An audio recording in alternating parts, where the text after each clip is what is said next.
Welcome into the BSN Rockies Weekly Breakdown presented by the Denver Milk Market. Denver Milk Market is the hottest spot in town, and it's located just a block away from Coors Field. They have 3 bars and 13 different restaurants to satisfy any appetite. I'm talking pizza, poke, fried chicken, ice cream, and so much more. It's the perfect place to pick up a pregame snack or just unwind after a day out in the city. Grab a bite, take a sip, do a lap, and repeat. Check out Denver Milk Market today. I'm Allie Monroy, and with me today is the one and only Drew Creasman. Drew, baseball's back. Yes. The Colorado Rockies take on the Los Angeles Dodgers Friday for their home opener, which is like a holiday here in Denver. Should be an official one. Can Yep. we make it an official one? No one's going to work or school tomorrow. Well, Drew, let's get started. The Rockies started off strong, 2 high-scoring wins against the Miami Marlins, but then And then, they took a little bit of a dip. yeah. What happened with the offense during this recent road trip? Couple of things. First of all, they ran into some really good pitching. You got to tip your cap a little bit to Sandy Alcantara and Blake Snell in particular for the Marlins and Rays, respectively. Snell was the AL Cy Young winner last year. He just is a fantastic pitcher, and he pitched, well, fantastically. There was also a little bit of a bullpenning issue there in Tampa, something that causes specific problems for study-heavy lineups like the Rockies. But there was also some approach issues. They were a little over-aggressive. They were swinging at some stuff out of the zone.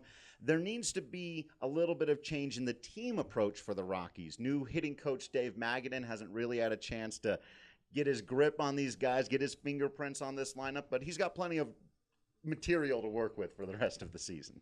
All right, now that we got that out of the way, let's focus on the future. What will you be watching for during this series against the Dodgers? Well, from a broad team perspective, they need to reestablish dominance at home. They really weren't last year, especially in the first half, and you can afford a 3-4 East Coast road trip if you're going to be dominant at Coors Field. And more specifically, you look at the starting pitcher in the home opener, Tyler Anderson. He's been much better at Coors throughout his career, a weird dynamic of a lot of their starters for some reason. But if he can really get things together at home, you can live with some of those rough outings out on the road. He can be a really good number 4, number 5 pitcher for your club if he's not going to let the big moment get to him and pitch well at home.